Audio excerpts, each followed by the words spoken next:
নতুন গল্পে আবারও দর্শক মাতাতে প্রস্তুত জিয়াউল হক অপূর্ব ও নাজনীন নাহার নিহা।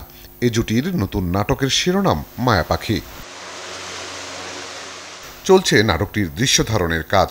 এরই মাঝে দর্শকদের এই খবর জানাতে আয়োজন করা হয় সংবাদ সম্মেলনের, যেখানে কথা বলেন নাটকের শিল্পী ও কলাকুশলীরা। যত ভালো কাজের সংখ্যা এবং দর্শকরা যখন ভালোবাসা দিতে থাকেন তত টেনশন আমাদের বাড়তে থাকে, কারণ বারবার মনে হয় যে এরপরে নেক্সট তাদের প্রত্যাশাটা আসলে পূরণ করতে পারবো কিনা। তো ওই টেনশনের মধ্যে এখন আছি। তো পুরোটা শেষ হোক, তারপরে দর্শকদেরকে দেখাই, ওনারা ভালো মন্দ কিছু একটা বলুক, দেন হচ্ছে মানে সিনা টান করে তখন সামনে এসে থ্যাংক ইউ কিছু একটা বলবো।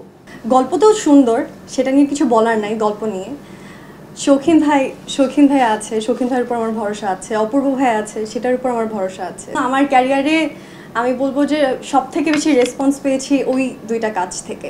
নির্মাতার মতে মায়া পাখি ট্রিলজিক্যাল গল্প, যেটি বাংলাদেশের প্রেক্ষাপটে এবারই নতুন।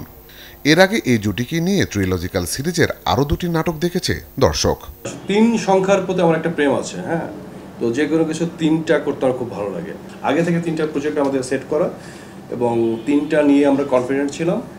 তো সেই 3টার প্রথমটা ছিল মুন্দারি, সেকেন্ডটা মেঘবালিকা এবং লাস্ট মায়া পাখি করছি আমরা।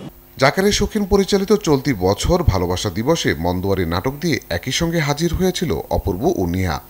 একই নির্মাতার হাত ধরে কুরবানি ঈদে মেঘবালিকা নাটকে সম্পর্ক আর ভালোবাসার মেলবন্ধন ঘটিয়েছে এই দুই তারকা। এবারে ট্রিলজিক্যাল সিরিজে আরেকটি ভিন্ন সম্পর্কের গল্প মায়া পাখি, যার গল্প বলবেন অপূর্ব ও নিহা। সব ঠিক থাকলে চলতি মাসে সিএমবির ব্যানারে মুক্তি পাবে মায়া পাখি নাটকটি। আলী আফতাব, চ্যানেল 24, ঢাকা।